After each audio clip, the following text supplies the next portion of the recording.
அதிகாரம் 6.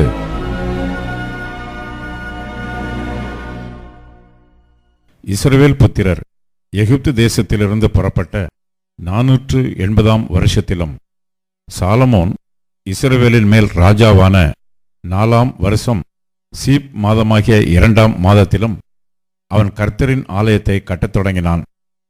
சாலமோன் ராஜா கர்த்தருக்கு கட்டின ஆலயம் 60 முழ நீளமும் 20 முழ அகலமும் 30 முழ உயரமுமாயிருந்தது.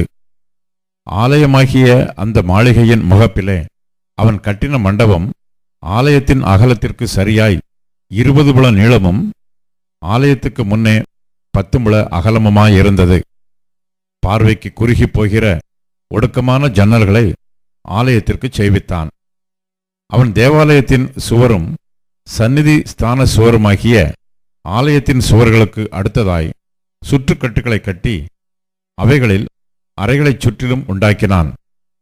கீழே இருக்கிற சுற்றுக்கட்டு 5 முழ அகலமும், நடுவே இருக்கிறது 6 முழ அகலமும், மூன்றாவதாய் இருக்கிறது 7 முழ அகலமுமாயிருந்தது.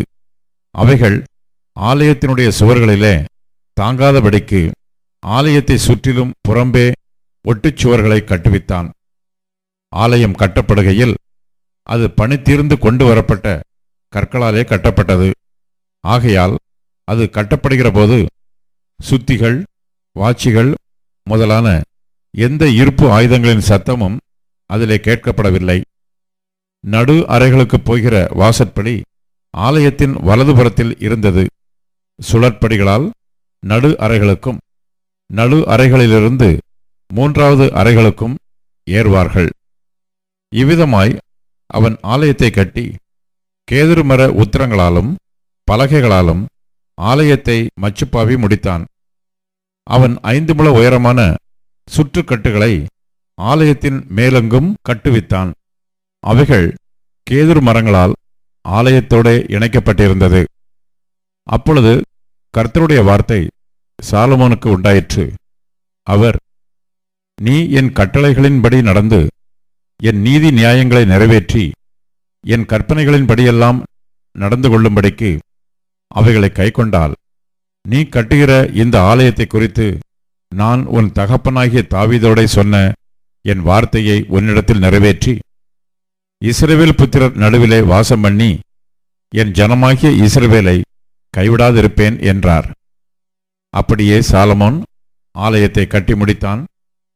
ஆலயத்து சுவர்களின் உட்புறத்தை தளம் தொடங்கி சுவர்களின் மேல் மச்சு மட்டும் கேதுரு பலகைகளால் மூடி, இப்படி உட்புறத்தை மரவேலையாக்கி ஆலயத்தின் தளத்தை தேவதாரி விருட்சங்களின் பலகைகளினால் தளவரிசைப்படுத்தினான்.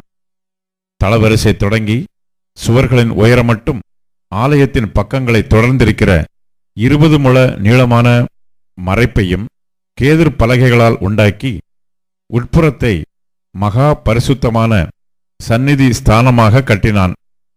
அதன் முன் இருக்கிற தேவாலயமாகிய மாளிகை 40 முழ நீளமாயிருந்தது. ஆலயத்திற்குள் இருக்கிற கேதுரு மரங்களில் மொக்குகளும் மலர்ந்த பூக்களுமான சித்திரவேலை செய்திருந்தது. பார்வைக்கு ஒரு கல்லாகிலும் காணப்படாமல் எல்லாம் கேதுரு மரமாயிருந்தது. கர்த்தருடைய உடன்படிக்கை பெட்டியை வைக்கிறதற்கு ஆலயத்துக்குள்ளே சந்நிதி ஸ்தானத்தை ஆயத்தப்படுத்தினான்.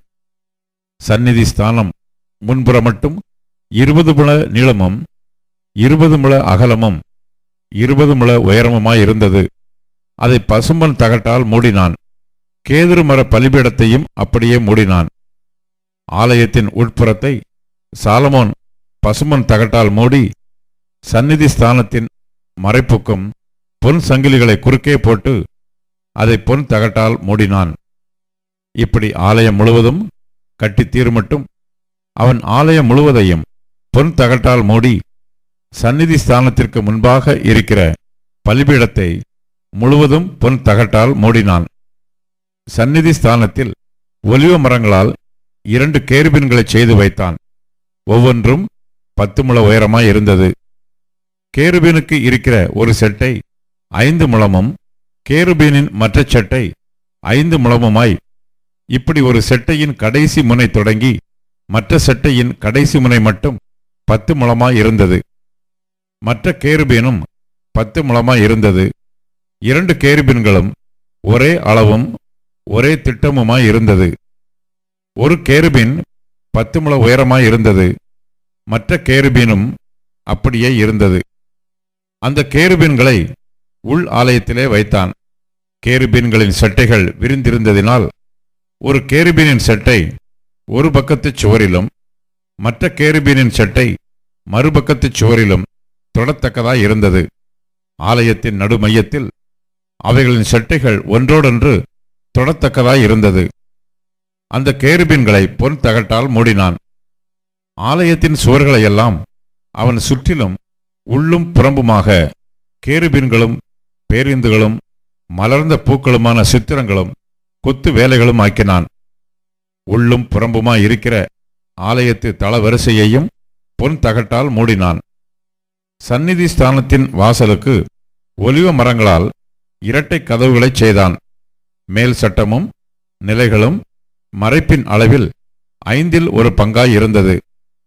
ஒலிவ மரமான அந்த 2 கதவுகளில் அவன் கேருபீன்களும் பேருந்துகளும் மலர்ந்த பூக்களுமான சித்திரங்களைச் செய்து அந்த கேருபீன்களிலும் பேருந்துகளிலும் பொன் பதிக்கத்தக்கதாய் பொன் தகட்டால் மூடினான். இப்படி தேவாலயத்தின் வாசலுக்கும் ஒலிவ மர நிலைகளைச் செய்தான். அது சுவர் அளவில் 4 பங்காய் இருந்தது. அதன் 2 கதவுகளும் தேவதாரி பலகைகளால் செய்யப்பட்டிருந்தது. ஒரு கதவுக்கு 2 மடிப்பு பலகைகளும் மற்ற கதவுக்கு 2 மடிப்பு பலகைகளும் இருந்தது. அவைகளில் கேருபீன்களும் பேருந்துகளும் மலர்ந்த பூக்களுமான சித்திர வேலையைச் செய்து சித்திரங்களுக்கு சரியாக செய்யப்பட்ட பொன் தகட்டால் அவைகளை மூடினான். அவன் உட்பிரகாரத்தை 3 வரிசை வெட்டின கற்களாலும் 1 வரிசை கேதுரு பலகைகளாலும் கட்டினான்.